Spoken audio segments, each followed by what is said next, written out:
Comrade সভাপতি, মঞ্চে আমাদের সর্বভারতীয় নেতৃত্ব, আমাদের যুব নেত্রী কমরেড মীনাক্ষী মুখার্জি, আমাদের রাজ্য সম্পাদক এবং প্রাক্তন আমাদের নেতৃত্বগণ, আমাদের যারা গোটা হুগলি জেলার আপামর সাধারণ মানুষ এবং আমাদের এই মাইকের কথা গোটা দুনিয়া যেখানে শোনা যাচ্ছে, সবাইকে আমরা আমাদের পার্টির পক্ষ থেকে এবং আমার ব্যক্তিগত পক্ষ থেকে আপনাদের অভিনন্দন, ধন্যবাদ, নমস্কার, জোহার জানাই। কমরেড সভাপতি বলেছেন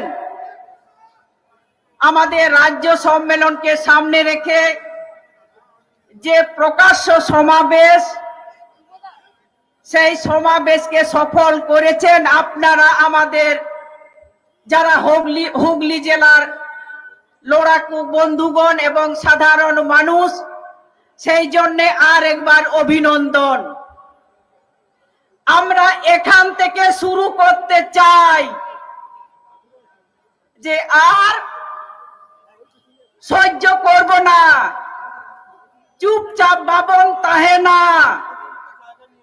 কিসের জন্যে চিদা বনবো তরোয়া? আমরা কোনো কি অন্যায় করেছি? আবাবন অন্যায় কাদা, যারা অন্যায় করেছে তাদের ভয় ধরাতে হবে, তাদের ভয় হওয়া উচিত, তাদের লজ্জা করে না? আজকে আমাদের এই যে সিঙ্গুরের কারখানাটা যদি হতো, যদি হুই কোয়া, তাহলে চেলেকা হুই কোয়া পশ্চিম বাংলা। আজকে যারা আমরা নির্বাচিত করেছি তারাও যদি শুনতে পাচ্ছে, তাদের একটু লজ্জা হওয়া দরকার। লজ্জাও হুই তখন কুয়া, কারণ আবার ভোট বনে মাকাওয়ান কুয়া, তারপরে উনকু চেক কো জিকেও কাদা, আকো নিজেরা স্বার্থ কো নিয়ে কাদা। আর আজকে আমাদের শিক্ষিত বেকার ছেলে মেয়েরা গোটা দুনিয়া ঘুরে বলছে, কোথায় রাস্তায় ঝাড় দিচ্ছে, কোথায় এখানে সেখানে কাজ করছে, তাদের দায়িত্ব নাই? উনকো দায়িত্ব বাড়ু তাকোয়া, উনকো থাকা দরকার, উচিত তাই কান তাকোয়া। উনকো কি ভাবেছিল যে কি শুরু করেছিল, চেক কই হাবলেদা মেললেদা কো যে বামপর যদি তাহে নাই, তাহলে জীবনও আমরা আসতে পারবো না। বাবন হয়ে দাঁড়িয়া এই যে সাধারণ খেতে খাওয়া মানুষ, তাদেরকে ঠকানো যাবে না, তাদেরকে শোষণ করা যাবে না। তাহলে কি করতে হবে?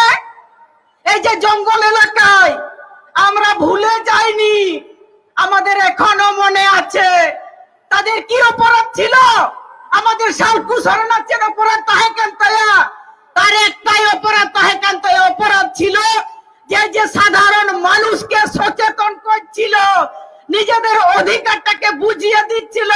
সেই জন্য তাদের সহ্য হচ্ছিল না বলে মাওবাদীর নাম করে আজকে আমাদেরকে খুন করেছে।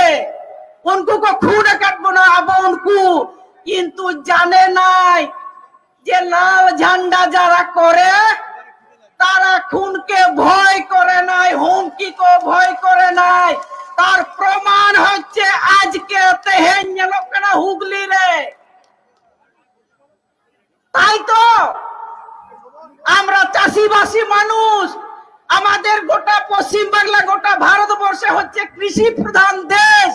আমরা চাষবাস করি, আমরা জানি, আমরা চাষির মানুষ। যখন আল ঝাড়ি মানে আড়ে লাগা, তখন মাটিটা উপরে তুলে দিয়ে আড়ের উপরে তখন অনেক ঘাস থাকে, সেইগুলো জাকা পড়ে। ধূপ গাছ চিনেন তো, জানেন তো, নিশ্চয়ই জানবো। ধুবি ঘাস বন বাড়ায় তো, যখন ধূপ গাছ যখন জাকা দিই, তারপরে একটু জল পালে ধূপ গাছ মাটি ছাড়িয়ে বেরিয়ে আসে, সাইড হয়ে উঠুকুয়া, সেই হচ্ছে বামপন্থী লাল ঝান্ডা। আজকে যারা আমাদেরকে বিভাজন করছে, এই যে বিজেপি বড় বড় কথা বলছে, চোর গুলা আজকে মানুষকে ঠকিয়েছে। আজকে সেই কারা চেনের মতো সোনার চেন পড়ছে, আপনাকে আমাকে ঠকিয়ে আজকে বড় বড় ফুটানি মারছে। তাদেরকে তাড়াতে হবে, উনকু লাগা তো হইয়া। তাছাড়া আমাদের শান্তি নাই। আর এত যে নারী নির্যাতন হচ্ছে কিসের জন্য? আমরা তো বলি যে ছোটরা আছে, কোন কথাটা বলতে হবে আর কোন কথাটা বলা যাবে নাই আমাদের যারা আছেন রাজ্যে সেই যে বলছেন যে একটু একটু ঘটনা ঘটতেই পারে, তাহলে যারা দুষ্কৃতীরা উৎসাহ পাচ্ছে সেই জন্য প্রতিদিন মেয়েদের উপরে নির্যাতন হচ্ছে। কেন হচ্ছে সেটা তো আমাদের বুঝতে হবে, আমাদের সেটা জানতে হবে কেন হচ্ছে। আজকে আমাদেরকে শোষণ করছে, নির্যাতন করছে, আর এই যে বিজেপি বালারা বলছে বাবারে মানুষের জন্য আমরাই সবটা করে দিব, আমরা ভালো করব, এই যে বলে নাই মাঝে মধ্যে, তার মানে হচ্ছে ওরা আমাদের বিভিন্ন লোভ দেখাচ্ছে। আমরা যখন মাছ ধরি সেই টোপ কি বলে কাঁটার মধ্যে আমরা চার দিই, আর তারপরে ডোভা গুলাই আমরা রাখি মানে দিয়ে তারপরে টুপুক টুপুক করি, তারপরে মাছগুলো যখন খাই তখন আমরা তুলে দিই। সেই করেছে আমাদের, এরা আমাদের সেইভাবে আমাদেরকে পরিচালনা করছে, তাহলে কি আমরা মানব? আবাবন সাহেব আমরাও তো মানুষ, আমরা তো বুঝতে পারছি। এরা বলছে আমাদের এই যে অনেক কিছু দিচ্ছি, বিভিন্ন প্রকল্প, কোনো কিছু জমিদারি থেকে করেছে, কারো বাপের থেকে দিচ্ছে, এটা তো আপনার আমার অধিকার। কেন একজন সরকারকে আমরা নির্বাচিত করেছি, আমাদের দ্বারা নির্বাচিত সরকার আমাদের দেখবে না? আমাদের যার যেমন যোগ্যতা সেই সুযোগ দেবে না? আর ওরা ফুটানি করে মারছে, বলছে আমরা করে দিচ্ছি, এই লক্ষ্মী ভান্ডার দিচ্ছি, এই অমুক দিচ্ছি, কৃষক বন্ধু দিচ্ছি, দিতে বাধ্য। কেন দেবে না? প্রতিশ্রুতি দিয়েছ, 1000 বার দিতে হবে, अब हता हुई तब ना। और उनको बोले ले ले मापे केना মেন দেখো যদি লাল ঝান্ডা पे चला আমাদের নামটা বাদ দিতে হবে, হিম্মত আছে বাদ দিবে, আমাদের লড়াই করতে হবে। ওদের বটে জমিদারি বটে যে আমাদের ঘর দিচ্ছে, আমাদের অধিকার আছে, আমরা পাবো, সেইটা আপনারা শপথ নেবেন, ফিরে যাবেন। আমরা তো কোনো অন্যায় করি নাই, আমরা তো কারো দোষ করি নাই, কারো চুরি করি, তাদের লজ্জা থাকা দরকার। আমি তো সব সময় বলি যে আমরা লাল ঝান্ডা যারা করি তাদের কোনো অপরাধ বা লজ্জা হওয়া দরকার নাই। তারা তো বলেছিল আমরা এত চুরি করছি, মনে মনে ঠিক করেছিল এত চুরি করব, সেই জন্য বামপন্থ যে 34 বছর ছিল তারা মনে হয় কতটা চুরি করেছে। সেই জন্য কি করলো যে আপনার আমার টাকা নিয়ে কমিশন করলো, বলছে ওরা দমে চুরি করেছে, তাহলে ওদেরকে ধরবো। আর তারপরে বলছে ফাইল খুঁজে পাচ্ছি না, বলছে লোপাট করে দিয়েছে, মানে কোথাও কিছু নাই। আর কি বলবে? কিছুই নাই। আর আজকে এই যে শিল্প যদি হতো তাহলে কত ভালো হতো। শিল্পর নামে গোটা দুনিয়া সম্মেলন করছে, আমরা বলছি করুক, আমাদের কোনো আপত্তি নাই। কোথাও সিঙ্গাপুর, কোথাও অমুকপুর, তারপরে সিঙ্গাপুর থেকে আসে আমাদের রাজ্যের মানুষকে কাঁচকলা দেখাইলো, আমাদের কাঁচকলা দেখাচ্ছে, তার প্রতিবাদ করতে হবে আপনাদের সবাই। আজকে আমাদের আদিবাসী হোস্টেল ও আদিবাসী সমস্ত স্কুলগুলো বন্ধ করে দিচ্ছে, কারণ বলছে স্কুল যারা শিক্ষিত হবে তাহলে তো জিজ্ঞেস করবে, বলবে কেন এটা পাচ্ছি না, কেন ওটা পাচ্ছি না, তাহলে বলছে ওইসব দরকার নাই বাবা, তোমাদের এইগুলা দিচ্ছি, এইগুলা নিয়ে শান্তিতে তোমরা থাকো। সেই জন্য তারা পরিকল্পনা নিয়েছে আমাদেরকে চক্রান্ত করে, যেমন বিজেপি জাতির নামে ধর্মের নামে আমাদেরকে আলাদা করে দিচ্ছে। কিসের জন্য? আমি তো সাঁওতাল বটি, আমার তো সারি ধর্ম, আপনারা অনেকে আছেন অন্য ধর্মের মানুষ, তাহলে কি সাঁওতাল ধর্ম কি আপনাদের তাড়া করছে?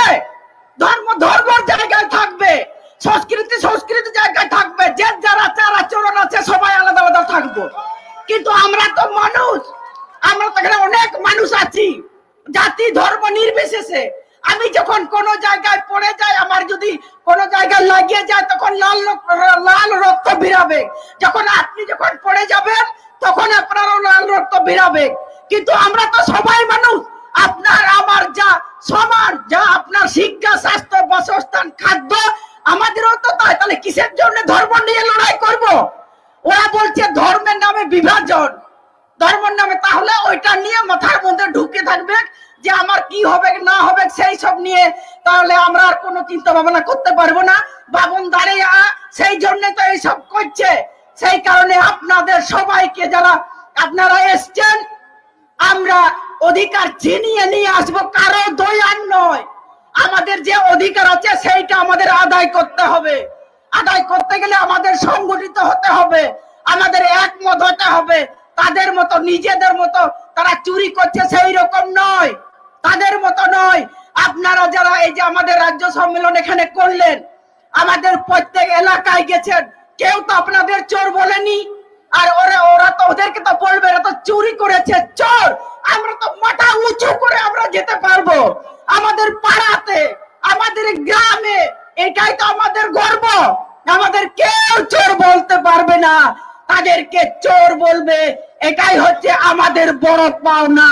কারণ আমাদের নেতৃত্বরা কখনো সেই সব ভাবেনি।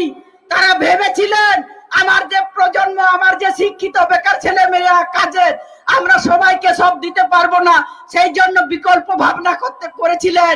সেই কারণে তো শিল্পর দিকে এগিয়ে যাচ্ছিলেন। ওরা হাতের দিকে তো চালাকান্ত হয় না, ওদের সহ্য হলো না।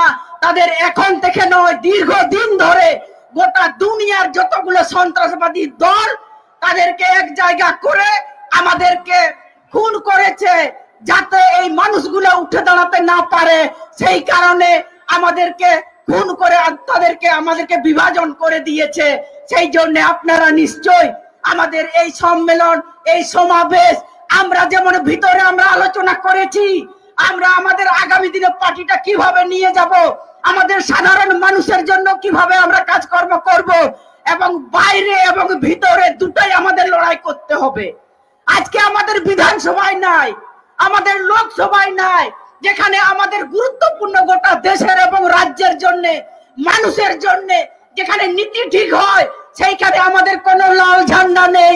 সেই কারণে আজকে আমাদের সমস্ত যে অধিকারগুলো হারিয়ে যাচ্ছে, এই যে 100 দিনের কাজ, জঙ্গলের অধিকার, এই যে পাট্টা, বিভিন্ন যে প্রকল্প কর্মসূচি, এই যে ঘরগুলো, সমস্ত রকমে কে বলবে আমাদের হয়ে, কে কথা বলবে? তাদের তো দায় নাই, তাদের তো ভোট দিয়ে চলে গেছে। কিন্তু আমাদের রাজ্যের মানুষ, সচেতন মানুষ, যেদিন ওই যে নারকল ছেবড়া দিয়ে আমাদের মেয়েরা যেমন হাড়ি কড়াই মাঝে সেইগুলো থোথনাগুলো যেদিন ঘুষবে, তখন বুঝতে পারবে। তাছাড়া তো বুঝতে পারবে কি নাই। ওদেরকে জামা ঘুষাইতে হবে, উनको ঘাসাও হুইয়া, উनको পরিষ্কার হুইয়া। যতদিন না তৃণমূল এবং বিজেপি কে এখান থেকে আমাদের উচ্ছেদ না করতে পারছি, ততদিন আমাদের পরিবেশও ভালো থাকবে না, আমাদের পশ্চিম বাংলাও এগোবে না, কোথাও এগোবে না, আমাদের দেশও এগোবে না। সেই কারণে আপনারা সেই কাজটা করবেন। আগামী দিন আমরা সবাই ঐক্যবদ্ধ ভাবে বিজেপি এবং তৃণমূল তাদের বিরুদ্ধে আমরা লড়াই করব। অনেক সহ্য করেছি। ব্রিগেডের কথা মনে আছে আপনাদের? আমি বলেছিলাম না, পায়ের উপরে পা দেখ, ঠিক আছে। যখন পায়ে যখন এরকম করে যখন ঘোষণায় দৌড়াবে, তখন আমাদেরও করতে হবে। আমরা আর সহ্য করব না। অনেক কিছু হারিয়েছি, আমাদের নিজেদের কমরেডকে হারিয়েছি, আর না, অনেক সহ্য হয়েছে। সেই জন্য আগামী দিনে আপনারা সঠিকভাবে চিন্তা ভাবনা করবেন, আমাদেরকে সমর্থন করবেন। আমাদের মানে আমরা সবাই একটা ভালো জায়গায় পরিবেশে থাকতে পারি, সেই কাজটা আমাদের করতে হবে। সেই এই কয়েকটি কথা বলে আপনাদের সবাইকে অভিনন্দন, ধন্যবাদ, নমস্কার, জোহার জানিয়ে আমি আমার কথা শেষ করছি। ইনকলাব জিন্দাবাদ।